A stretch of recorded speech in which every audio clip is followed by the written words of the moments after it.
आज हमने पढ़ना है कंडक्शन ब्लॉक। कंडक्शन ब्लॉक पढ़ने से पहले हम देखेंगे कंडक्शन पाथवे।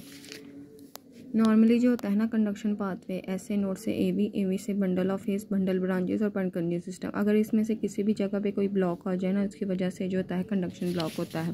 हमारे पास इसकी डिफरेंट टाइप्स होती हैं। फर्स्ट डिग्री एवी ब्लॉक जो होता है, इसमें पीआर इंटरवल जो होता है वो प्रोलॉन्ग होता है। नॉर्मल पीआर इंटरवल जो होता है 100 to 200 मिली सेकेंड होता है, लेकिन यहाँ पे मोर देन 200 मिली सेकेंड हो रहा होता है। इसमें ऐसा ट्रीटमेंट की रिक्वायरमेंट नहीं होती क्योंकि ये एसिम्प्टोमेटिक होता है। फिर जो होता है second degree heart block. Second degree AV node के दो टाइप्स होते हैं, Mobitz type 1 and Mobitz type 2। Mobitz type 1 में जो होता है प्रोग्रेसिव लेंथनिंग होती है पीआर इंटरवल की, और उसके बाद एक बीट ड्रॉप कर रही होती है। जैसे कि यहाँ पे है ना, पीआर इंटरवल जो होता है ना प्रोग्रेसिव लेंथनिंग हो रही होती है, पी वेव के बाद क्यूआरएस कम्प्लेक्स नहीं आता, इसमें बीट ड्रॉप कर रही होती है। और इसमें जो होता है आरआर इंटरवल वेरिएबल होता है, और ये रेगुलरली इरेगुलर होता है और यूजुअली एसिम्प्टोमेटिक होता है। इसमें भी ट्रीटमेंट की ज़रूरत नहीं होती।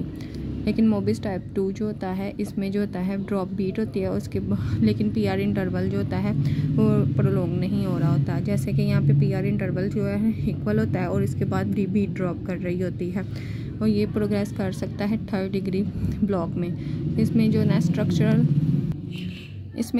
अबनॉर्मेलिटी होती है की वजह से होता है, जैसे इस्कीमिया, फाइब्रोसिस की वजह से इसका ये ट्रीटमेंट होता है। यूजुअली पेसमेकर होता है।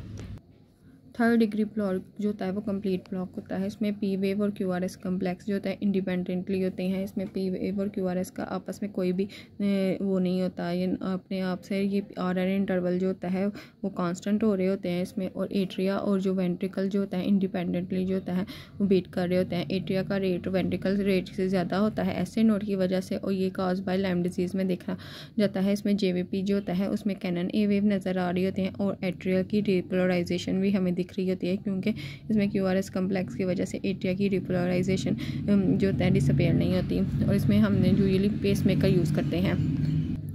First degree block AV node की ब्लॉक की वजह से होता है। सेकंड डिग्री टाइप 1 भी एवी नोड की अबनॉर्मेलिटी की वजह से होता है। टाइप 2 जो होता है बंडल ऑफ हेस या परकिंजी सिस्टम की अबनॉर्मेलिटी की वजह से होता है।